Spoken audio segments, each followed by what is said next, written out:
Have you ever felt trapped by your circumstances, like you're stuck in a small box and can't see a way out? Today, I want to share a story that might just change the way you see that box, or even help you realize there's no box at all. This is a story about a man named Kyle who lived in a tiny, weathered shack on the outskirts of a bustling city.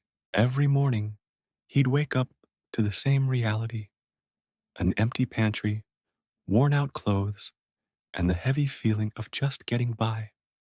He worked odd jobs, earning just enough to survive another day. His world was small, and his dreams were even smaller. Maybe finding an extra piece of bread, or a day without a rumbling stomach. One scorching afternoon, while resting under the shade of a large banyan tree, Cale watched a fleet of luxurious cars drive past. He saw people dressed in fine clothes, laughing and talking without a care in the world.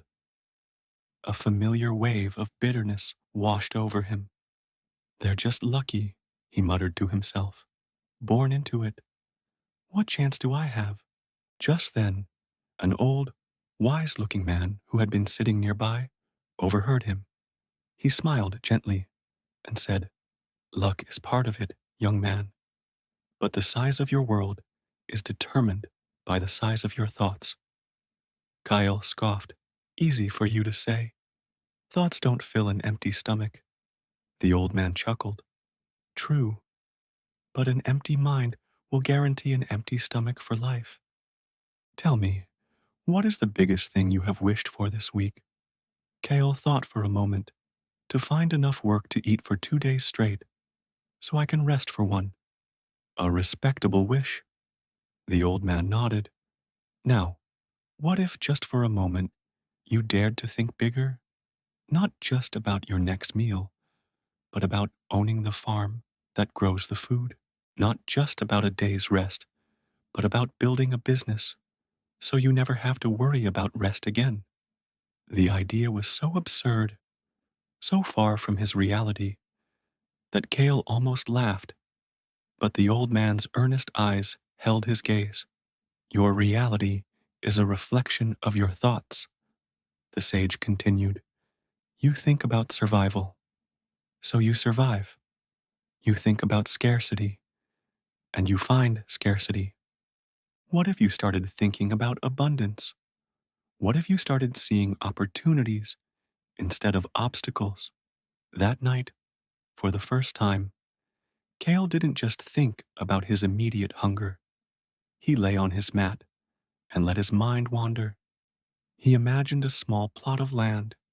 He pictured himself planting vegetables.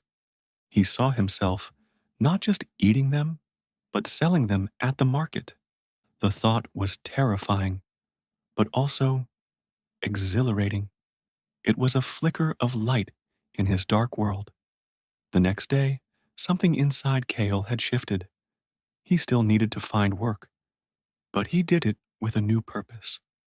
While cleaning a wealthy merchant's yard, instead of just focusing on the dirt, he observed. He saw how the merchant managed his goods, how he spoke to customers. He started asking questions, not for a handout, but for knowledge. People were surprised. Cale was no longer just the poor man looking for scraps.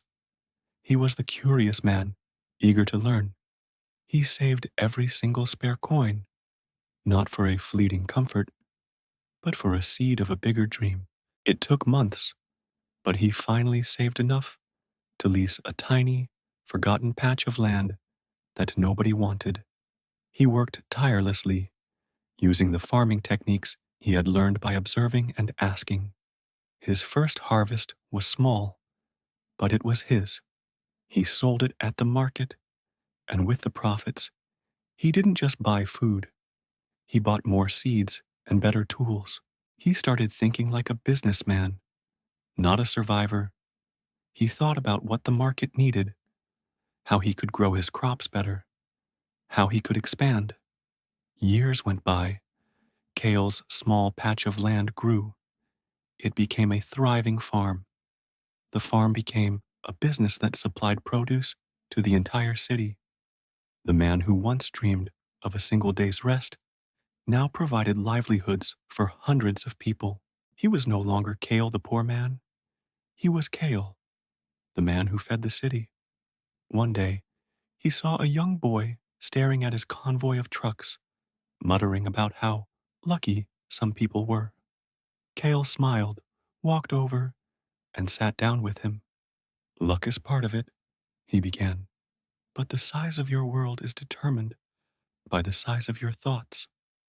Kale's story isn't about magic, it's about a fundamental truth. Your mindset is the blueprint for your life. You can't build a skyscraper from the blueprint of a shack. Thinking big doesn't instantly change your circumstances, but it changes the one thing that has the power to change your circumstances. You. It gives you permission to see beyond your current reality and start taking the steps, no matter how small, toward a grander vision.